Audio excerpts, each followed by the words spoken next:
दोनों ताकतें टकराईं और एक भयानक विनाशकारी शक्ति पैदा हुई। झटके की लहर से सारे कुक्स दूर जा गिरे। उनकी आंखें तुरंत बुरी तरह डैमेज हो गईं। खून बहने लगा। हर कोई दर्द से चीख उठा। ताओटी गर्व से देख रहा था। भले ही डेप्यूटी टावर मास्टर की कल्टीवेशन लेजेंड के सेकंड लेवल तक पहुंच चुकी थी, लेकिन उसकी 1000 गॉड्स वॉइड डिवाउरिंग स्वॉर्ड पहले ही फेट रेल्म की सीमा को छू चुकी थी। उसमें रूल्स को काटने की हल्की शक्ति आ चुकी थी। पास खड़े पैलेस हेड ने कहा, मेरे हिसाब से इतनी ताकत इस्तेमाल करने की जरूरत ही नहीं थी। एक नया लेजेंड जो सिर्फ लेवल 1 फ्यूजन कर सकता है, वो लेवल 2 फ्यूजन वाले पुराने लेजेंड को चुनौती दे रहा है। ये तो सिर्फ एक सपना है। उसी वक्त सूपिंग पूरी ताकत से उस विनाशकारी स्लैश को रोकने की कोशिश कर रहा था। उसका शरीर टूटने की कगार पर था, लेकिन फिर भी वह अपनी सारी शक्ति झोंक रहा था। उसने दांत भींचकर कहा, किसने कहा कि मैं सिर्फ लेवल 1 फ्यूजन कर सकता हूँ? हालांकि लिटिल स्केलेटन का पोजेशन टेक्निक देखने में फ्यूजन जैसा लगता था, लेकिन असल में ये दो बिल्कुल अलग सिस्टम्स थे। सूपिंग ने भौहें सिकोड़ते हुए कहा,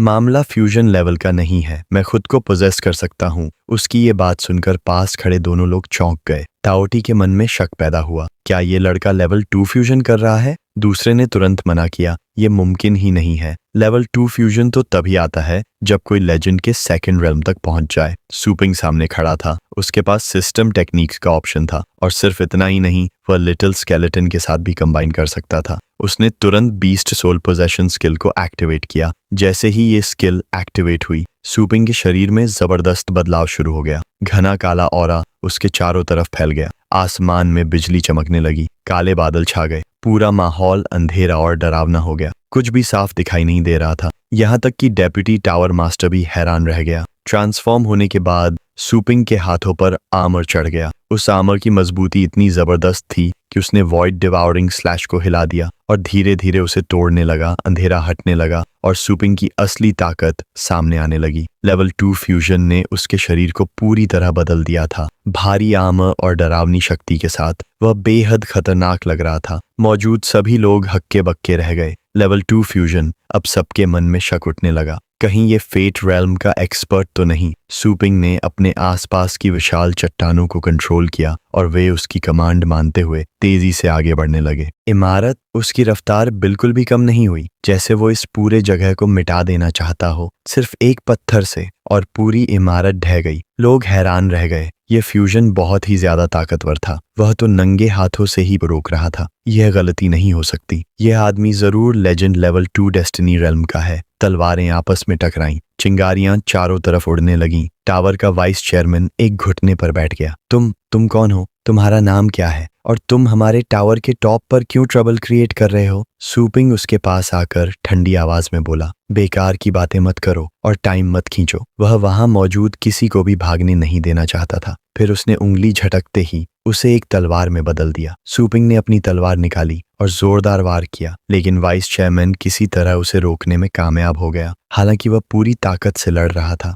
फिर भी जिद में बोला, इतना घमंड मत कर। तलवार से लड़ाई में तू अभी भी कच्चा है। उसने अपनी पूरी ताकत लगाकर सूपिंग को पीछे धकेल दिया। सूपिंग हल्के से कूदकर पास की छत पर उतर गया। अब सूपिंग का इरादा साफ था। वह हमला करके उसकी जान लेना चाहता था। वाइस चेयरमैन अब सिर्फ बचाव कर पा रहा था, काउंटर अटैक करने की हालत में नहीं था। उधर कुछ कुक सही समय पर मलबे से भाग निकले। एक कुक घबरा कर बोला, वो लड़का, उसने इस ताना पिम्बंतायन को तोड़ दिया, हम यहाँ नहीं रुक सकते। दूसरा बोला, बकवास मत करो, अभी जो वार हुआ था वो डेस्टिनी रेल्म अटैक था। अगर वो लड़का कमजोर होता तो हमारी बारी ही नहीं आती। लेकिन उसने न सिर्फ उसे रोका बल्कि आराम से उसका सामना भी किया। ताओटी तो हवा से भी तेज भाग गया। ये अब हमारे लेवल का मैटर नहीं है। अगर आसमान भी गिर जाए तो भी वो मालिक संभाल लेंगे। मैं यहाँ मरना नहीं चाहता। बाकी लोग एक दूसरे को देखते रह गए। चेहरे पर डर साफ दिख रहा था और फिर तीनों एक साथ वहां से गायब हो गए। उसी समय सूपिंग ने गुस्से में पूछा, जब पांटाई सेबेरांग ने होली लाइट बेस सिटी पर हमला किया था तब तुम लोग कहाँ थे? मदद मांगते हो, लेकिन तुम लोग कायर हो, चूहों की तरह यहाँ छिपकर ऐश कर रहे हो। डेप्यूटी टावर मास्टर ने जवाब दिया, पवित्र बनने का नाटक मत करो। हर कोई तुम्हारी तरह नहीं हो सकता और उस पार जाकर कोई इतनी आसानी से फेट पावर हासिल नहीं कर सकता। वहां जाना सिर्फ बेकार मरना है। सूपिंग अब और नहीं सुन पाया। उसने सीधा उसके चेहरे पर लात मार दी। चुप हो जा। डेप्यूटी टावर मास्टर उड़कर पास की बिल्डिंग में जा गिरा। सूपिंग ने गुस्से में पूछा, वो कौन सा फॉर्मेशन है, उसे उस पार के खिलाफ क्यों इस्तेमाल नहीं करते? वह मुश्किल से उठा और दृढ़ता से बोला, उस फॉर्मेशन का इस्तेमाल नहीं किया जा सकता। सूपिंग ने सीधा पूछा, क्यों नहीं? उसने मुट्ठी कसकर धमकी दी, अगर नहीं बताया तो मैं तुम्हारा टावर तोड़ दूंगा। डेप्यूटी टावर मास्टर डर गया और जल्दी से बोला, ये टावर के हाईएस्ट रूल्स में से एक है, मैं तुम्हें इसके बारे में कुछ भी नहीं बताऊंगा। सूपिंग गुस्से में बोला, तो आज मैं तुम्हारे सारे रूल्स तोड़ दूंगा। अचानक एक तेज चमकती रोशनी फूटी। अब वह खुद को रोक नहीं पाया, उसने सीधा हमला कर दिया। आज से ये टावर मेरा है। कुक्स जमीन पर बिखरे पड़े थे, लेकिन सूपिंग को अचानक कुछ अजीब महसूस हुआ। उसे लगा जैसे किसी चीज ने उसके डीमन शेकिंग गॉड फिस्ट को रोक लिया हो। और सच में अचानक कहीं से एक पैर कमल के फूल पर हल्के से आकर टिका। एक बूढ़ा आदमी स्पेस की दरार से बाहर निकला और बोला, मैं बस थोड़ी देर के लिए गया था। फिर उसने आसपास की टूटी दीवारों को देखा और बोला, ये सब इतना बर्बाद कैसे हो गया? डेप्यूटी टावर मास्टर खुश होकर बोला, क्या आपकी तपस्या खत्म हो गई? बूढ़े आदमी ने उसे देखा और शर्म और दुख के साथ बोला, मेरा घर ये कैसे टूट गया? डेप्यूटी टावर मास्टर बेहद खुश था। आखिर 400 साल बाद फिर से आपसे मुलाकात हुई है। सूपिंग चौंक गया, उसकी मुट्ठी हिल भी नहीं पा रही थी। ये क्या हो रहा है? मैं उसकी एनर्जी फ्लक्चुएशन महसूस भी नहीं कर पा रहा, फिर भी मेरा मुक्का जरा सा भी नहीं उठ रहा। तू आखिर है कौन? क्या तू उसका साथी है? उस बूढ़े आदमी ने खुद का परिचय दिया। मेरा नाम जीवन फेंग है, मैं इस समय टावर पीक का टावर मास्टर हूँ। युवा, ये सब क्या हो रहा है? आखिर यहाँ क्या हुआ है? कहानी आगे बढ़ती है। महल के बाहर वाइन पैलेस का हेड, वो अमर मदिरा लेजेंड, एक विशाल रेगिस्तान के कोने में बैठा था और झुंझलाहट में दांत पीस रहा था। उसे याद आ रहा था कैसे सूपिंग ने उसे पहले बेरहमी से दबा दिया था। अब भी उसे ये बात समझ नहीं आ रही थी। तभी अचानक उसके पास एक स्पेस पोर्टल चमकने लगा। वो बूढ़ा लेजेंड तुरंत मुड़ा और दांत भींचकर गाली दी। वो कमीना सिर्फ लेजेंड्स पर हमला नहीं कर रहा, उसने टावर पीक पर भी धावा बोल दिया, यहाँ तक कि नाइट माउंटेन को भी नष्ट कर दिया, जो इस टावर की शान और पवित्रता का प्रतीक था। अगर उस सफेद बालों वाले मालिक को पता चला तो वो मुझे जिंदा नहीं छोड़ेगा। उसकी आंखें चमक उठीं। उसने दांत पीसकर कहा, नाम है उसका सूपिंग, अगर हाथ लग गया तो छोड़ूंगा नहीं। तभी उस नए खुले स्पेस पोर्टल से अचानक सूपिंग बाहर आ गया। उसका चेहरा शांत था, कोई डर नहीं, उसकी पीठ सीधी और इरादा मजबूत। जैसे ही वह पहुंचा, उसने एक तेज नजर उस पैलेस हेड पर डाली, लेकिन वो बूढ़ा पहले ही आंखें बंद करके रेत पर लेट गया था और धीरे धीरे मंत्र बुदबुदा रहा था। Grand breath concealment technique. उसने खुद को पूरी तरह छुपा लिया, इसलिए सूपिंग उसे डिटेक्ट नहीं कर पाया और तुरंत वहां से हीगे बढ़ गया। वाइन पैलेस का हेड वहीं लेटा हुआ बड़बड़ाने लगा, क्या घमंड है उस लड़के में? फिर वह मुस्कुराया, लगता है उसे अच्छा सबक मिला है, और डर के मारे भाग गया। इस समय सूपिंग हवा में तैर रहा था, उसके शरीर से गोल्डन ऑरा निकल रहा था। वह मन ही मन सोच रहा था। उसे पहले की घटना याद आई जब डेप्यूटी टावर मास्टर ने किसी बूढ़े आदमी को अपना गुरु कहा था। गुरु, मेरा उस पागल से पहले कोई झगड़ा नहीं था, लेकिन उसने टावर पीक पर हमला कर दिया। जो भी सामने आया सब पर वार किया, यहाँ तक कि किलिंग पैलेस की एक इमारत भी तोड़ दी। उसने बहुत लोगों को घायल किया। इमॉर्टल ड्रंकन लेजेंड भी उसके हाथों मारा गया, और अब वह फॉर्मेशन के मामलों में भी दखल देना चाहता है। इस लड़के की कल्टीवेशन ये सब समझ से परे है और वो पूरी तरह तबाही मचा रहा है। गुरु, आपको खुद हस्तक्षेप करना होगा और उसे रोकना होगा। इस सच्ची विनती को सुनकर एक दुबला पतला झुर्रीदार चेहरे वाला सीनियर बस शांत स्वर में बोला, और उसी पल वो खतरनाक विशाल हाथ धीरे धीरे अपनी ताकत खोने लगा। उस महान सीनियर के दबाव में सूपिंग तुरंत अपने असली रूप में वापस आ गया। उसने गुस्से में दांत भींच लिए। उसका शरीर हल्का सा लड़खड़ा गया, शायद पिछले हमले ने उसे काफी कमजोर कर दिया था। अब वह सावधानी से हालात का आकलन करने लगा, यहाँ तक कि गॉड आइज से भी वह उस बूढ़े की हरकतों को साफ नहीं देख पा रहा था। और सबसे बड़ी बात, वो सिर्फ टावर पीक का हिस्सा ही नहीं, बल्कि उस सफेद बालों वाले मास्टर का गुरु भी था। अगर मैं इसे हरा नहीं सकता तो मुझे भागने का रास्ता सोचना होगा। वो बूढ़ा एक तरफ बैठ गया। जी वानफेंग ने सिर खुजलाया, जैसे कुछ याद करने की कोशिश कर रहा हो। फिर उसने कहा, तुम जिस इमॉर्टल ड्रंकन लेजेंड की बात कर रहे हो वो तो बस बाहर बेहोश पड़ा है, और किलिंग पैलेस भी तुम्हारी तलवार के वार से ही टूटा है। वो डेप्यूटी टावर मास्टर घबरा गया, जल्दी से बोला, नहीं गुरु, मेरी बात सुनिए। लेकिन जी वानफेंग ने जिद में अपने कान बंद कर लिए और सिर हिलाकर बोला, मुझे कुछ नहीं सुनना। सूपिंग ये सब देखकर चिढ़ गया। क्या गुरु और शिष्य का रिश्ता ऐसा होता है? कुछ देर बाद सूपिंग ने खुद को शांत किया और अपनी ताकत वापस संभाली। उसने अपने आर्मर्ड पैर को हल्के से जमीन पर रखा और साफ आवाज में बोला, 4 राजाओं में से एक अभी मॉर्टल वर्ल्ड में तबाही मचा रहा है। बाकी 3 राजा भी कभी भी नीचे आ सकते हैं। उसकी हर बात तलवार की तरह तेज थी, जैसे सामने वाले से जवाब मांग रही हो। लेकिन तुम लोग बस खड़े होकर तमाशा देख रहे हो, जबकि हम अपनी जान दांव पर लगाकर लड़ रहे हैं। हालांकि हमने आखिरकार बियन को पीछे धकेल दिया, लेकिन उसकी कीमत बहुत भारी पड़ी। कुछ दिन पहले मुझे उत्तर के छोर पर एक फॉर्मेशन मिला। उस फॉर्मेशन में अनंत ऊर्जा भरी हुई है। सुपिंग हर शब्द पर जोर दे रहा था। उसका रवैया गंभीर था, वह बिल्कुल भी झुकने वाला नहीं था। अगर टावर पीक अभी भी कदम उठाने को तैयार नहीं है तो ठीक है, वो फॉर्मेशन मुझे सौंप दो और मैं तुम्हारी जगह एक्शन लूंगा। जी युएन फेंग ने ताली बजाई, जैसे उसे कुछ याद आ गया हो। तुम 10 डायरेक्शन हेवन लॉकिंग फॉर्मेशन की बात कर रहे हो? पास खड़ा बूढ़ा गुस्से में बोला। गुरु, आप इतना इंपॉर्टेंट मैटर कैसे रिवील कर सकते हैं? सुपिंग मन ही मन सोचने लगा। 10 डायरेक्शन हेवन लॉकिंग फॉर्मेशन। फिर उसने सीधा पूछा, इस फॉर्मेशन का इफेक्ट क्या है? जियन फेंग ने कुछ नहीं कहा, बस हल्की मुस्कान के साथ अपना फैन घुमाया। अचानक कहीं से छोटे छोटे लाइट नेल्स उड़कर आए और इकट्ठा होकर 2 स्फीयर्स बना दिए, एक बड़ा और एक छोटा। जी युएन फेंग ने उनकी तरफ इशारा करते हुए कहा, ये बड़ा वाला पास्ट का ब्लू प्लैनेट है और ये छोटा वाला आज का ब्लू प्लैनेट। सुपिंग धीरे धीरे काम हुआ और अंदर ही अंदर सोचने लगा, इसका कनेक्शन अर्थ से है। फिलहाल मुझे इसकी बात सुननी चाहिए। अगर कुछ गलत लगा तो तुरंत निकल जाऊंगा। उसने शांत होकर पूछा, अर्थ इतना छोटा क्यों हो गया? बाकी हिस्सा कहाँ गया? जी युएन फेंग ने बिना एक्सप्रेशन के कहा, वो सब फॉर्मेशन के अंदर है। सुपिंग हैरान रह गया। मतलब 10 डायरेक्शन हेवन लॉकिंग फॉर्मेशन की पावर सोर्स अर्थ के वो हिस्से हैं जो निगल लिए गए। ऐसा क्यों किया गया? जी युएन फेंग ने कैजुअली जवाब दिया, सर्वाइव करने के लिए। अचानक सुपिंग गुस्से में गरज उठा, ये सब बकवास है, सर्वाइव के नाम पर ढोंग।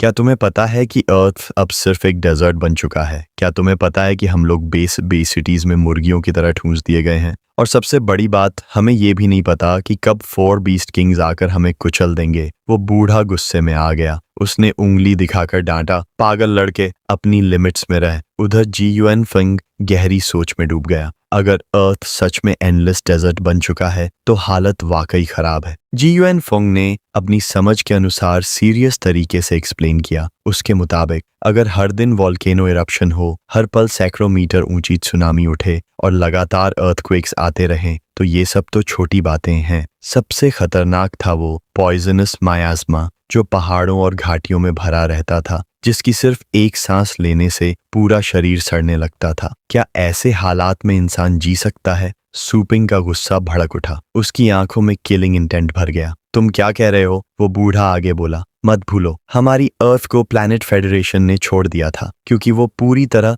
बैरन लैंड बन चुकी थी। आज जो तुम्हें शेल्टर मिला है, जहां तुम हवा और बारिश से बच सकते हो, उसके लिए तुम्हें थैंकफुल होना चाहिए। सुपिंग ने सीधा जी युएन फेंग की तरफ उंगली उठाई और गुस्से में बोला, मेरे सामने शान बनने की कोशिश मत करो। जो बीस्ट किंग्स बेकाबू होकर तबाही मचा रहे हैं, उसका क्या? तुम अब तक ये एक्सप्लेन नहीं कर पाए कि 10 डायरेक्शन हेवन लॉकिंग फॉर्मेशन का इस्तेमाल उन चारों किंग्स के खिलाफ क्यों नहीं करते? जी युएन फेंग शांति से लोटस प्लेटफॉर्म पर बैठा रहा। उसने अपने फैन से एक इलस्ट्रेशन क्रिएट किया। 10 डायरेक्शन हेवन लॉकिंग फॉर्मेशन आसमान और धरती के क्षेत्र को सील करता है। सालों से जमा हुई एनर्जी का इस्तेमाल करके ये एक फ्रूट को नर्चर कर रहा है और वो फ्रूट अब जल्द ही मैच्योर होने वाला है। अगर कोई इसे खा ले तो फेट रेल्म का एक्सपर्ट सीधे जंप करके एक हायर लेवल में पहुंच सकता है। स्टारी स्काई रेल्म उस बूढ़े की ये बात सुनकर सुपिंग पूरी तरह शॉक में चला गया। उसका दिमाग उलझ गया। अगर अभी इसे इस्तेमाल कर लिया गया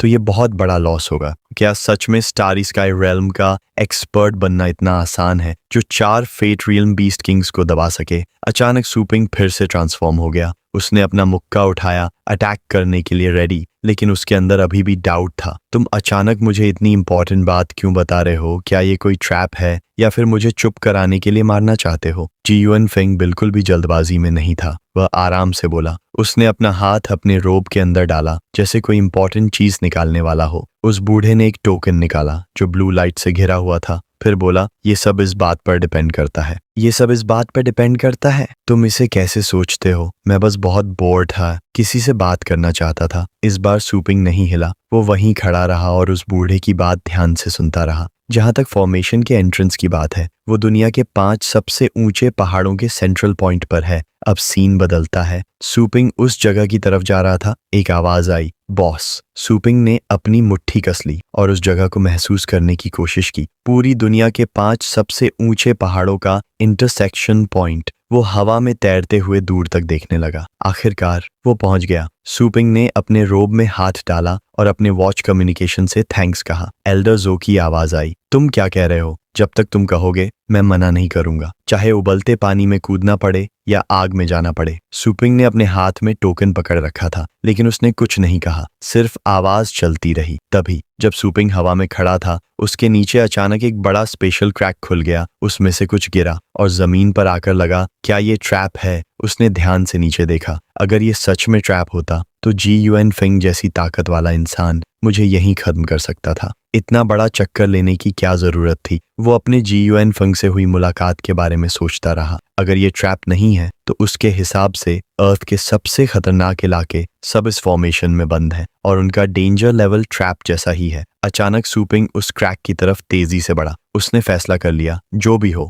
बिना टाइगर डेन में घुसे टाइगर कब नहीं मिलता। सीधी बात, अगर मुझे वो फ्रूट मिल गया तो चाहे ऑपोजिट शोर हो या 4 बीस्ट किंग्स, सबको आसानी से हैंडल कर लूंगा। सूपिंग उस स्पेशल क्रैक के अंदर चला गया और एक सुनसान केव में पहुंच गया। उसने सावधानी से केव एंट्रेंस की तरफ देखा। वो सोच रहा था, क्या ये रास्ता बाहर निकलने का है या यहीं उसे वो फ्रूट मिलेगा। अचानक जमीन हिलने लगी, ऊपर से पत्थर और मिट्टी गिरने लगे और तभी कहीं से एक चेन निकल कर आई और उसके हाथ को जकड़ लिया। सूपिंग चौंक गया। उसने चेन की तरफ देखा और पाया कि वो जमीन के नीचे से निकल रही है। गुस्से में उसने उस चेन को पकड़ लिया, दांत भींचते हुए उसे खींचा। क्या छुपा है? बाहर आ, अपनी असली शक्ल दिखा। वो चेन नीचे से एक विशाल मॉन्स्टर को खींच लाई। सूपिंग बोला, ये कोई गेस्ट के साथ ऐसा बिहेव करने का तरीका है? एक पल में उसने अपने हाथ की चेन तोड़ दी। वो खुद भी हैरान रह गया। ये डार्क चेन गोस्ट मॉन्स्टर था जो अभी अभी फॉर्मेशन में आया था और आते ही कई खतरनाक बीस्ट से टकरा गया था। सूपिंग पीछे मुड़ा जैसे कोई आदेश दे रहा हो। तभी लिटिल स्केलेटन उसके पीछे प्रकट हुआ, बिजली की तरह। लिटिल स्केलेटन ने अपना वेपन घुमाया और डीमन मॉन्स्टर पर वार कर दिया। उसने चारों तरफ कई तेज हमले किए। मॉन्स्टर ने अपनी चेन से अटैक्स ब्लॉक करने की कोशिश की, लेकिन हैरानी की बात, उसकी चेन्स आसानी से टूट गईं, टुकड़े टुकड़े होकर बिखर गईं। लिटिल स्केलेटन ने तुरंत मॉन्स्टर को खत्म करने की कोशिश की। वो मॉन्स्टर दर्द से चीखा, लेकिन अभी भी जिंदा था। वो फिर से उठा और जोर से गरजा। उसके सिर के ऊपर चेन से बना एक स्पेशल सर्कल खुल गया और एक लाइट पिलर सीधे उसके सिर पर गिरा। सूपिंग ये देखकर अलर्ट हो गया। उसे लगा सिचुएशन खराब हो रही है। ये डार्क चेन मॉन्स्टर का अल्टीमेट स्किल था। उसने एक घूमता हुआ वॉर्टेक्स बना दिया। सूपिंग और लिटिल स्केलेटन धीरे धीरे उसमें खींचने लगे। आसपास की जमीन और पत्थर भी उसमें खींच रहे थे। वो अपने आसपास की हर चीज को निगल सकता था। इसी बीच लिटिल स्केलेटन फाइट मोड में आ चुका था। सूपिंग ने तुरंत आदेश दिया, उस वॉर्टेक्स के सेंटर को डिस्ट्रॉय करो। वो खुद उस जायंट डीमन मॉन्स्टर के सामने खड़ा हो गया जो चेन से घिरा हुआ था। लिटिल स्केलेटन आकार में छोटा था, लेकिन स्पीड से उसने एक एक चेन काटनी शुरू कर दी। अचानक लिटिल स्केलेटन खुद चेन्स में जकड़ गया और निकल नहीं पाया। सूपिंग भी उसी में फंस गया। उसका शरीर कसकर बंध गया। वो बेचैनी से हालात को देख रहा था। मॉन्स्टर ने ठंडी हंसी हंसी और अपना हाथ उठाया। उसके ऊपर चेन सूपिंग और लिटिल स्केलेटन को कसकर बांधे हुए थी। वो मॉन्स्टर और ज्यादा चेन्स बुलाने लगा और दोनों को कसकर बांधकर एक आयरन बॉल जैसा बना दिया। अब बाहर निकलने का कोई रास्ता नहीं था। अचानक अंदर से रेड लाइट चमकी। लिटिल स्केलेटन और सूपिंग मर्ज हो चुके थे। उन्होंने अपनी स्टेट बदल दी और उस घेराबंदी को तोड़कर बाहर निकल आए। सूपिंग गर्व से खड़ा था, अपने स्वॉर्ड को मजबूती से पकड़े हुए, पूरी तरह बैटल के लिए रेडी। उसने लगातार कई स्लैशेस छोड़े और रीइंकार्नेशन स्वॉर्ड टेक्निक का इस्तेमाल किया। एक ही पल में डीमन मॉन्स्टर टुकड़ों में कट गया। उसे संभलने का मौका भी नहीं मिला। सूपिंग ने लिटिल स्केलेटन की तरफ देखा और बोला, मेरी शैडो में छिपा रहे और जरूरत पड़ते ही सपोर्ट देना। वो मन ही मन सोचने लगा,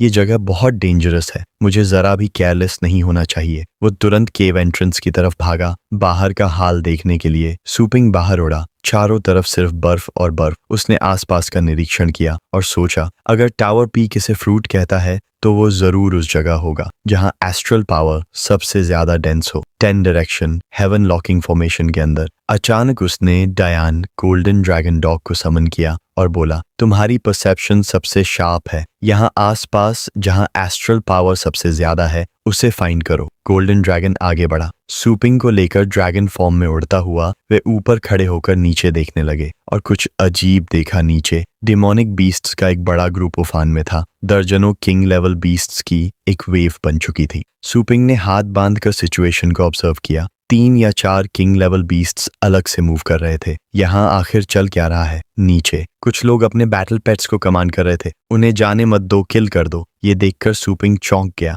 तो इस फॉर्मेशन के अंदर और भी लोग हैं। ये लोग कौन हैं? अचानक सूपिंग के चेहरे पर एक चालाक मुस्कान आई। शायद इन्हें उस फ्रूट के बारे में कुछ पता है। इस वक्त बर्फीली जमीन पर सारे डीमन बीस्ट किसी चीज पर हमला कर रहे थे। बीच में एक आदमी खड़ा था जो पूरी जान लगाकर अटैक्स को ब्लॉक कर रहा था। साला,